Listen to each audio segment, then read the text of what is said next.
Welcome to the Nightmare of Reason podcast with Roger Rudenstein.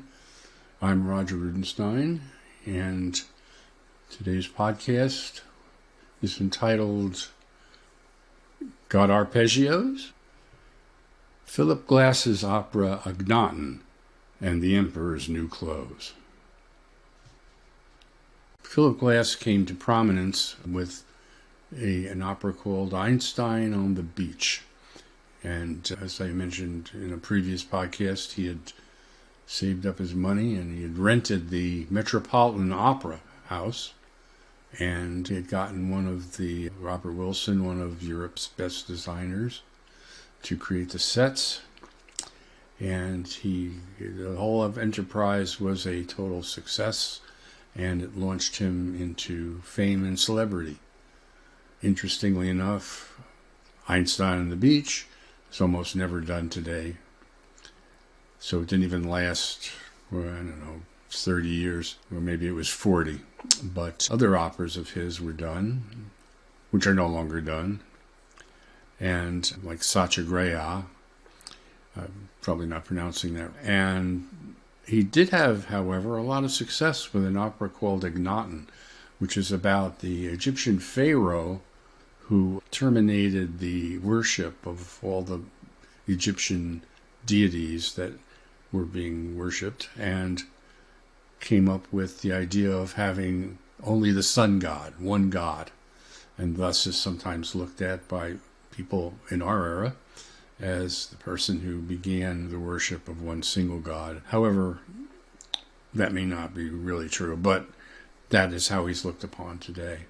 And he was also a very young man, and he was overthrown later, and the gods were reinstalled in their former position. So it's also a tragic story, and it's not a bad story at all. Now, the opera is something else, and one of the reasons I think is that, and why I use the term Emperor's New Clothes, is that the opera is, to my mind, pretty boring. The techniques in the opera, some of them are quite exciting. Like he has a whole drumming episode that actually is very exciting for a few minutes. But for the most part, it's all a bunch of arpeggios. And instead of developing these arpeggios in an interesting manner, he pretty much repeats them. In other words, if he gets a little section that looks nice, he'll just repeat it and repeat it and repeat it until you want to go nuts. And apparently he got away with this because this thing was done at the Metropolitan Opera, which is the big, in America, it's the big kahuna. And he didn't have to pay for that this time. They did it on their own. And I also see it playing around Europe and some opera companies in the United States too. So Akhnaten was a big success, but when you actually listen to it, you're struck by a number of things. One is that it doesn't have much singing in it.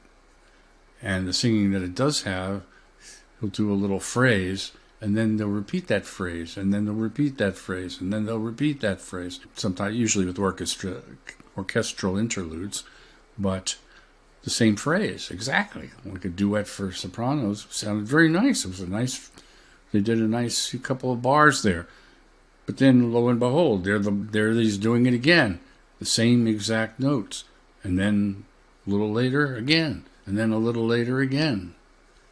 It's not good stuff. It represents lack of development, and simply put, it's not very interesting in the long run. He comes up with some interesting stuff, but then he does it to death.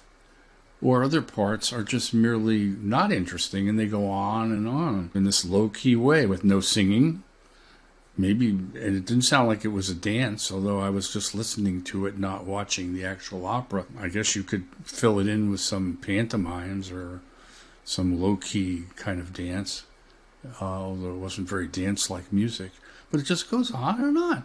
And much of it is not, some of it is melodious and nice, but other parts of it sound like the kind of stuff they put in movies, which is a classical music idea, but it's very ugly. And not like ugly in the way of the atonalists, who I've talked about in several podcasts now, the atonal serialists. It's not like that. It's not chalkboard music by any stretch. But on the other hand, it's not. It seems to have ditched the concept of beauty. So you can imagine, you go to the Met, you can hear beautiful opera by Mozart. And in the words of the Austrian emperor, each note more beautiful than the next. And then you come back the next day in Akhnaten, opposite concept. It's not the same idea. It's a different idea. And I think that idea was very much influenced by the idea behind atonal serialism, which is that music today, modern classical music in this modern age, cannot be beautiful anymore. It cannot have the beauty that the music from the classical period and the period ending in the early 20th century had. You're not allowed to do it, so they don't do it. And that's accepted. Now, who are the critics that made this opera a success? Obviously, if the opera had been bashed by the critics totally, as it should have been, I don't think it would have as much coverage by different opera companies. I don't think they would be so anxious to do it. But maybe they would, because Einstein on the Beach launched Phillip Glass as a celebrity. And in America today, once you hit celebrity status, it's not about what you do. It's not about the quality of your work anymore. It's about you. It's about that your name is on it. It's about that. It's not about the actual quality of the work. And we had the same problem during the atonal serialists, because some of these people like Stockhausen and in our country, Charles Warinen, became big celebrities in the symphonic world. And there was nothing you could do to say, oh, their music stinks, it's uninteresting, it's horrible, it's ugly. That didn't do you any good. I remember my teacher and mentor, the composer Fu Sung, used to go on and on to me about this.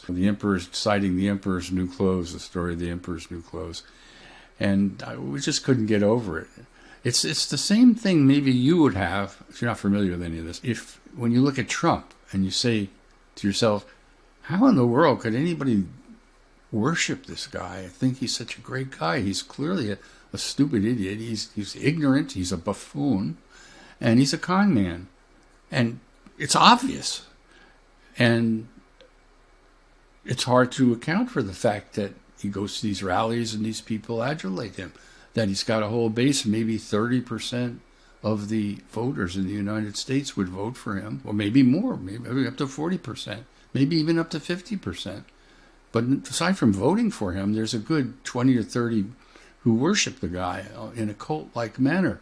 So any crazy thing he says, which is at odds with reality and irrational, they will embrace because he said it. Even though some part of their mind must be telling them, well, this isn't true. But it doesn't matter because Trump said it, and so therefore it must be true. So therefore I must defend it. And I must take it as the truth, even though, again, it's really out there, like the statement that he won the election. Ridiculous. But that had enormous traction in the Republican Party, for a while anyway, with absolutely no proof to back it. And that's just one of about 30,000 lies the man told when he was in office. 30,000 documented lies. Why don't people see it? Why don't people see that this Phillip Glass stuff, like Akhnaten, is inept and even ridiculous? It's almost like a lot of these pieces, not just him, these operas that people have somehow gotten into, even some of the mainstream houses like the Met, to represent modern opera. It's like a child was listening at a real opera and started imitating it. Like I had a friend he was a person who was in my gym class, and he was of Italian descent. And ever so often he would just stop what he was doing and go, Pagliacci! Just that. It wasn't even musical. He would just shout it out. Obviously, his parents were opera lovers, as many Italians are, Italian Americans too in that day. And they listened to the great opera, Pagliacci, which is a beautiful opera. It has a great plot, is very dramatic, and has tremendous music. And that's all he made out of it. That's all he could get out of it. Pagliacci! This is what Glass's thing reminded me of. It's a child listening to opera, and I can write that. I can do that. Blah, blah, blah, blah, blah. There are parts of it where people are just bellowing in an operatic manner. And he has the best, at the Met, he had the best singers and chorus in the business. And this is what they come up with. Just bellowing at the top of their lungs. I saw a trailer for Akhnaten on YouTube, and it did have the drumming scene in it. And lo and behold, what they're doing in the drumming scene is, in fact, a whole bunch of people, some of them juggling, a whole bunch of them juggling for some reason, and others of them had little wings on and were fluttering around on the ground. It was absurd. And then there was these two people, I guess it was some sort of wedding, and they had these long red cloths behind them, like, I don't know, what they're supposed to represent their cloaks or something. And it was what Adorno called an imbecilic spectacle. Theodor Adorno, who was the Frankfurt School critic of music, who unfortunately wound up supporting the atonal serialists, but he had a very viable critique of the commercialization of music in our epoch. I'd mentioned this in my part 3 of my classical music, What Happened to Classical Music podcast. And he said that what this all results in is imbecilic spectacle in order to draw people into very inept creations of various inept composers who nevertheless wind up being touted as being great composers. I just saw an episode of Sacha Baron Cohen's Who is America?, which is a series on HBO, and it's well worth watching if you haven't watched it, or even if you have, because I saw it the first time around, and the second time around it's even better. And of course, what his shtick is, he disguises himself as various characters, and he cons various people into thinking he's real, and these are real people. And the episode that I'm referring to is one in which he takes a food critic, and his persona, Cohen's persona in this bit, is that he just got out of jail. He's a jailhouse gourmet chef. He learned to be a gourmet chef in jail, and now he's making his debut in the world of haute cuisine. And this critic is sitting there, and he's supposed to test his food.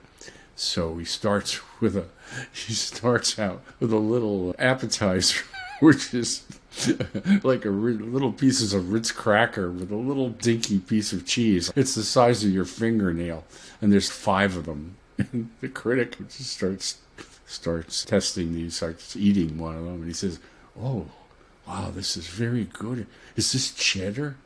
And so on. And the dishes become more and more ridiculous and even scatological until finally he reaches the final dish, which is like a steak, but it's a steak from a Chinese dissident. It was cut off the body of a Chinese dissident. And you think, by this time, this critic must have caught on to this guy. No. And in fact, he has the critic praise the Chinese dissident, who has a Chinese name. And he says, "Will you tell the family and of the guy that you're eating how good he is?" And he does. And why he gets away with this is because people are often and very easily made to believe in an idea rather than the reality. And the idea obscures the reality. So the idea that this was a prison chef who has somehow attained haute cuisine skills in prison and is now presenting to this great guy to the world, and that he's on the ground floor of it, this critic, who was a real critic and well known and on the internet and all that, supposedly he can't resist the idea that he's doing this, that he's helping spread this guy. Now, if this guy had just been an ordinary cook or an ordinary chef, a regular chef, no background story, and he had just fed him this crap, the guy he wouldn't have lasted until eating the human, supposedly the piece of human being, becoming a cannibal right there on television. He would not have even gotten that far. But because of this backstory, and this is what most performance art is. This is why Andy Warhol was able to take a Campbell's soup can and simply imitate it. So it looked like his piece of art was a Campbell's soup can that looked exactly like any Campbell's soup can you would buy in the supermarket. And he sold this probably for millions of dollars and became famous for this stupid soup can. And nobody sees anything wrong with that. It's, again, the emperor's new clothes. And we see this in music all the time. That's why I bothered to review Akhnaten, because it's a great example of this, of people who know music just willfully shutting their eyes. It's not like dopes who don't know music and just think everything is great. No, this stuff is touted by the top critics in our country, and it's just unbelievable to someone who isn't falling for the con. Phillip Glass's con, although he could have become a very competent composer, but he got stuck with this celebrity. And when you're this, as I say, again, when you're a celebrity, just your name is more important than what you actually do. So he got caught in this horrible dilemma that has destroyed so many artists of various stripes in this country. I guess that's it for this rant. And again, my name is Roger Rudenstein. Please listen and like my podcasts on Substack.com. And take care, and we'll end with a bit of my music.